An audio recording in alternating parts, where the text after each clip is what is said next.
Hey everyone, this is another endgame study. It's white to play and draw. Um, I think it's a very doable one, and so I would definitely encourage you to pause, give it a try.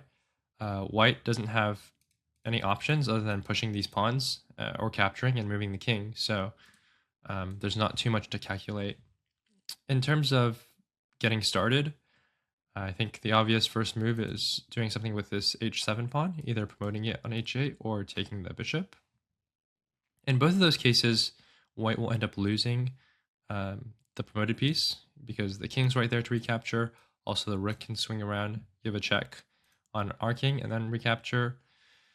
And so, in that sense, promoting doesn't work because, or promoting doesn't work in the sense that we can't hold on to whatever piece we've promoted to.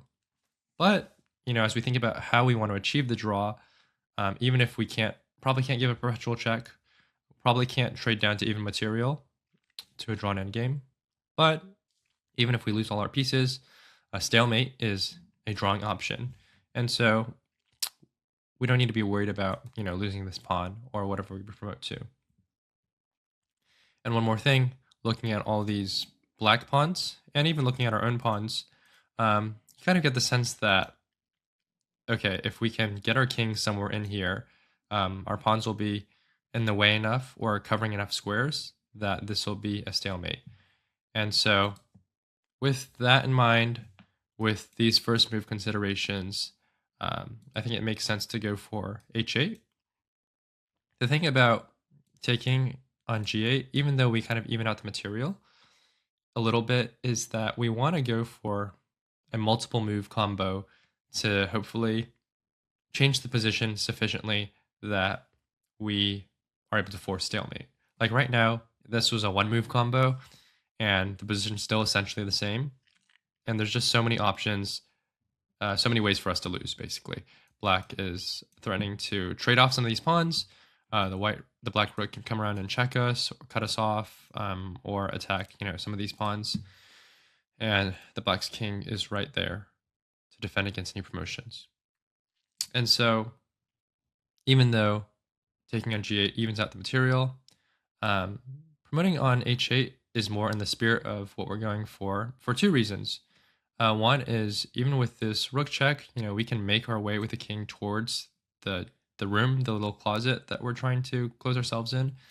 And even at this point, you can see, okay, actually a lot of the squares that our king could move to are obstructed, and it's only this f6 square that's free for us to go to. So maybe there's some way of us, if we can get our king over to here and then block the g5 square, or if we can block the f6 square, that would be a stalemate. But the other reason this position is promising is because after our first combo of promoting our first move in the combo, promoting this pawn, now we have another move, giving this check. And okay, yes, black will just take back. That's the only move. Otherwise, we'd win by promoting.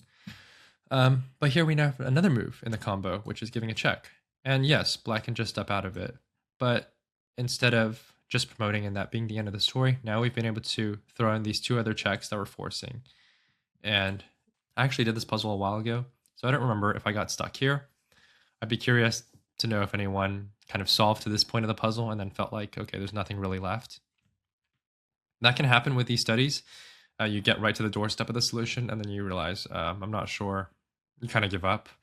But actually, if black goes here, f8, now we're truly stalemated because we pushed this f6 pawn, and that was the last open square available to our king. And if black goes the other way to h7, we can stalemate the black king. And so, yeah, it turns out all these moves, even though they're just one move threats that black could easily parry, promoting on h8, giving a fork on g7, checking on f6, they change the position enough by allowing us to get our king over to g5, allowing us to block up this f6 square, stopping any pawn possibility of capturing. They changed the position enough that we could get stalemate. And yeah, in terms of the title, when ships are sinking, sometimes they'll throw cargo overboard to lighten their load. And that's called jettisoning, or the act of throwing things overboard is called jettisoning. um, and the stuff that's thrown overboard is called Jetsam. And so in this case, white is jettisoning all their pawns, hoping to be able to save the game, which they are.